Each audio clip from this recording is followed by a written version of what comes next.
C'était déjà, ou pas, déjà si on peut le dire, la 14e nuit seule avec ma fille. Et bah, elle était pas chez moi, elle était pas avec moi en tout cas, elle était avec mes parents. Et a priori ça a été très bien passé, elle s'est endormie assez tôt, elle a bien dormi, elle a dormi 11 heures je crois. Et juste le petit truc, comme je vous le disais cette semaine, je suis en réflexion justement sur comment gérer, je vais y réfléchir tout le week-end, tout le long là on va y réfléchir ensemble. C'est qu'elle a du mal à contrôler ses émotions. Quand elle veut faire un câlin, elle arrive en courant comme une brute.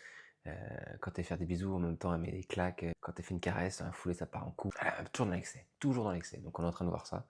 D'ailleurs, si toi aussi ton enfant est comme ça ou est passé par là, n'hésite pas à nous dire si tu as des conseils, etc. Mais bon, c'est un amour, mais juste elle sait pas le donner, elle donne beaucoup trop. Elle a pas de limite. Normal. Elle a 1 an et demi aussi, mais il faut à nous de l'apprendre, mais c'est pas facile de lui montrer et de l'apprendre. Donc on fait tout pour et on va continuer comme ça. Mais sinon, non, je pense qu'elle était très fatiguée de sa semaine. Alors, elle fait pas forcément des nuits assez longues, puisqu'elle dort plutôt 10-11 heures par nuit, plus 2 heures de sieste à nourrir. Elle est pas en manque de sommeil, loin de là. Mais elle était tellement fatiguée que cet après-midi, elle a dormi 3h15. Et ce soir, elle s'est endormie à un peu plus tard que d'habitude, mais elle s'est endormie à 21h30. Après, il y avait maman. Hein.